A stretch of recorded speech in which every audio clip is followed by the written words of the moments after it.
There are many different ways to maintain a budget. It can be as simple as writing it down on paper. It can be as easy as using an app, and it can be as detailed as using a spreadsheet. You can even use a combination of the different ways I just mentioned, like I do, but today I'm going to be sharing the spreadsheet that I am using.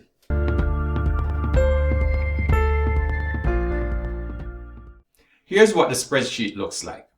The income, expenses, and the numbers are for demonstration purposes only, and obviously your income and expenses may look different from this. What I like about this particular spreadsheet is that I'm able to do my monthly budget projections and have a complete view of all of my income and expenses for a 12-month period. I'm able to see all of this information on a single page. With this layout, I'm able to have a realistic idea of what my income and expenses will be in a year, 5 years, 10 years, and 15 years if everything remains the same. Being able to have a long-term view of your finances put things into perspective. Seeing what spending an average of $500 per month on something that you don't need, what it looks like in a year or 10 years, will hopefully help you to make better financial decisions. The spreadsheet is broken down into 3 different areas: income, expenses, and the leftover. The income section has 2 items: net income and one-time income.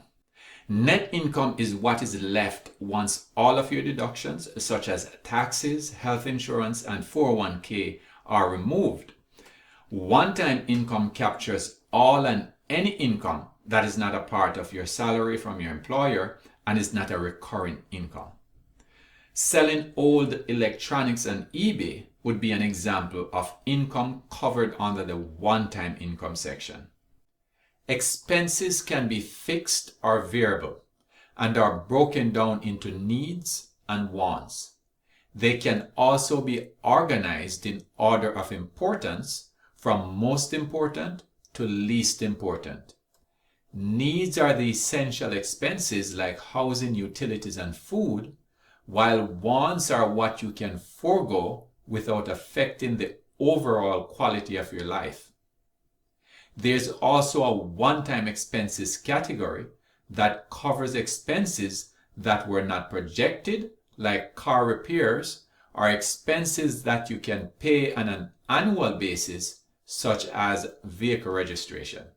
The last section of the budget is my favorite, and it's what I call the leftover.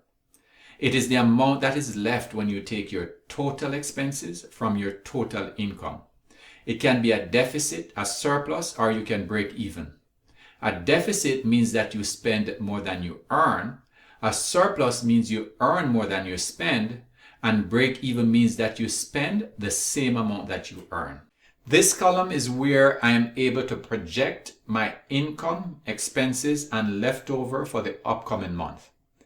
Fixed expenses do not change, so estimates are constant. After the first 3 months of using this budget, you will be able to have a more accurate estimate of what your variable expenses will be going forward. You're able to do this by averaging the previous months for each variable expense.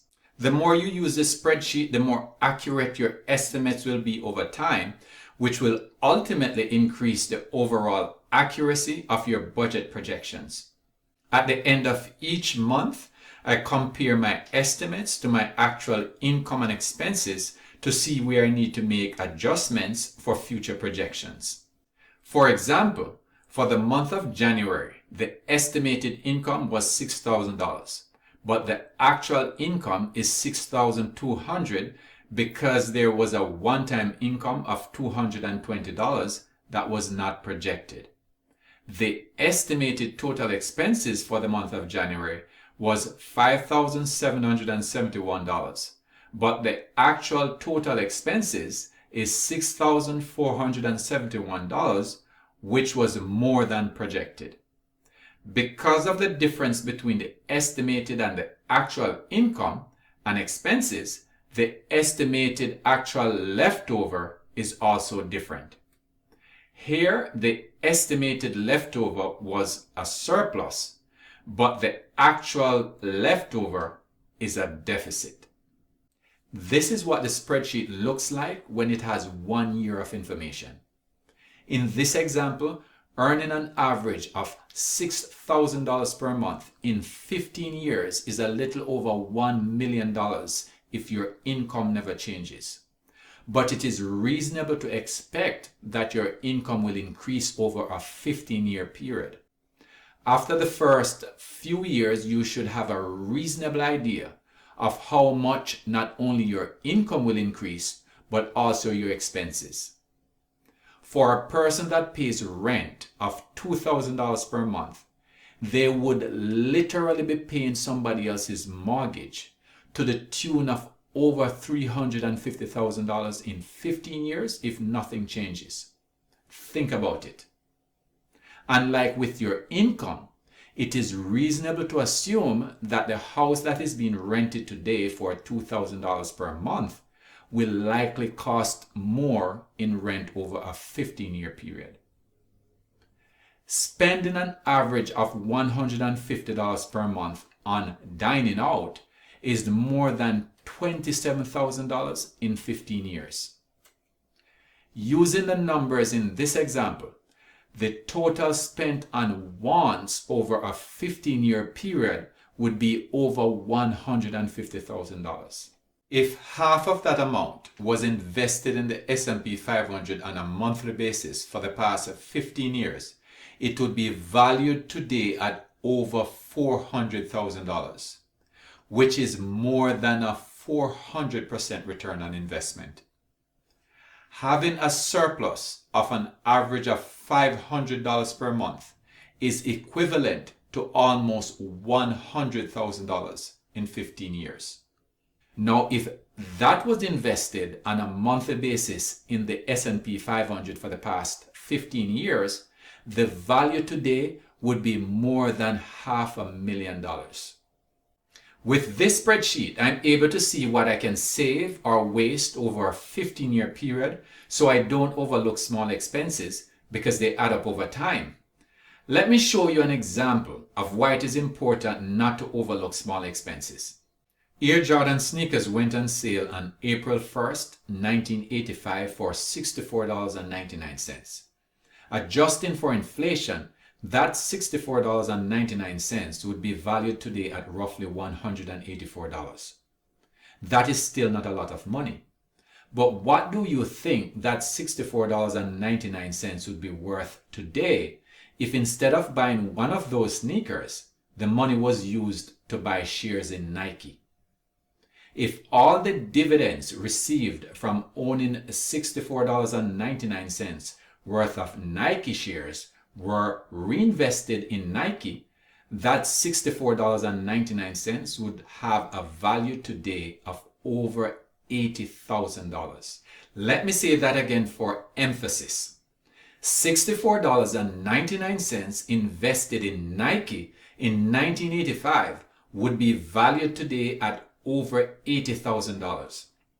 So when your child is nagging you for new sneakers or a new smartphone that they don't need, don't think about the value of the sneakers or the phone today. Think about the potential future value. Now, I'm not saying that people should not buy things that they want. Life is about balance. But buying sneakers for $200 or a smartphone for $1,200 when you have no emergency funds and no investments might not be the best financial decision that you could make. You might be wondering why I have investments and savings for emergencies in the needs section of the expenses. You might even be wondering why they are listed as expenses.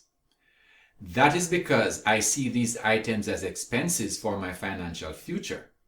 To me, they are as important as buying food. This means that if I ever have difficulty balancing my budget, I'm not going to touch my investments or my savings. If I need to sacrifice something, it will be something in the wants section, starting from the least important. Oftentimes, when people have unexpected expenses, the first things that get sacrificed are investments and/or savings. In addition to this spreadsheet, I also use an app called Rocket Money. It's available for Android and for Apple devices. There's also a web version. There's a free version and there's a paid subscription. Not everybody will need the paid version, but if you do, I think it's definitely worth it. Rocket Money allows you to connect your financial accounts to the app and provides access to the information in a centralized location. You can connect your savings accounts, your checking accounts, your credit cards, your investments, and even your retirement accounts to the app.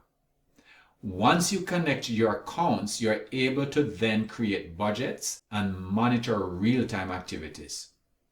Let's say you created a food budget for $800, and in the middle of the month, you have already spent more than $600 of your food budget. Rocket Money will send you an alert telling you that you're close to your budget. It will also send you alerts comparing your spending activities for the previous month with the current budget period. At the end of each month, I usually take the information from Rocket Money and reconcile it with my spreadsheet. Full disclosure, I found a version of this spreadsheet a while back when I was looking for a better way to manage my finances. I was able to customize it to suit my needs. I'm going to be leaving links for the original spreadsheet as well as my customized version. Whichever spreadsheet you download, you're going to be able to customize it to suit your particular needs. I'm also going to be leaving links for Rocket Money. If you like this video and you want to see more, please remember to like, share, and subscribe. See you next time.